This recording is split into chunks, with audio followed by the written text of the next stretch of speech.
நேர்களை மதுரை மாவட்டத்தில் 9 சென்டிமீட்டர் வரை மழை பெய்துள்ளதால் நகரம் முழுவதும் வெள்ளப்பெருக்கு ஏற்பட்டு காட்சியளிக்கிறது. கூடுதல் விவரங்களை எமது செய்தியாளர் கார்த்திக் வழங்கி கேட்கலாம். கார்த்திக் வணக்கம், இது தொடர்பான விவரங்களை நீங்க பதிவு பண்ணலாம். வணக்கம் தீபிகா.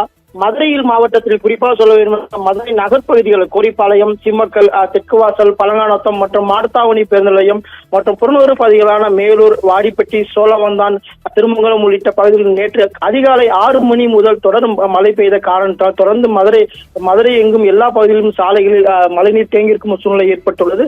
அதேபோல் சொல்ல வேண்டும், வைகை அணையிலிருந்து நீர் திறக்கப்பட்ட நிலையில் தற்போது மதுரை மாவட்டம் அதிகபட்சமாக கல்லந்திரி பகுதியில் 8 சென்டிமீட்டர் மழைப்பொழிவும், பெரியப்பட்டி மற்றும் மதுரை வடக்கு பகுதிகளில் 6 சென்டிமீட்டர் மழைப்பொழிவும் பதிவாகியுள்ளது.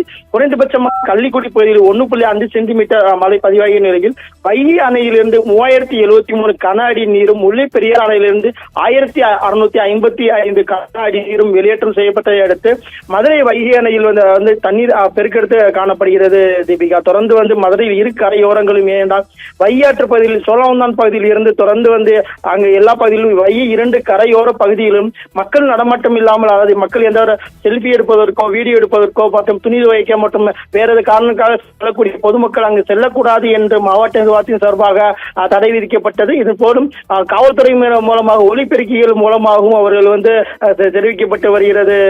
இந்த நிலையில் தொடர்ந்து வைகை ஆற்றின் 2 கரையோர பகுதியிலும் காவல்துறை பாதுகாப்பு பணியில் ஈடுபட்டு வருகின்றனர். ஏனென்றால் தொடர்ந்து வைகை அணையில் அதிக அளவில் தண்ணீர் சென்று கொண்டிருக்கிறார். தொடர்ந்து மக்கள் யாரும் செல்லாத வண்ணம் 2 கரையோர பகுதியிலும் காவல்துறை பாதுகாப்பு பணிக்காக புறப்பட்டுள்ளனர். தொடர்ந்து அப்பணியிலும் தடுப்பு அணைகளும் பல்வேறு பகுதியில் தடுப்புகளும் அமைக்கப்பட்டு காவல்துறையினர் பாதுகாப்பு பணி ஈடுபட்டு வருகின்றனர். தொடர்ந்து ட்ரோன் காட்சிகளும் நாம் பார்த்துட்டு இருக்கோம். ட்ரோன் காட்சி மூலமாக, அதாவது தொடர்ந்து வைகை அணையில் நீர் பெருக்கெடுத்து அதிக அளவில் காணப்படும் ட்ரோன் காட்சிகள் தான் இந்த வீடியோ காட்சியாக இருக்கிறது. திவிகா, தகவல்களுக்கு நன்றி கார்த்திக்.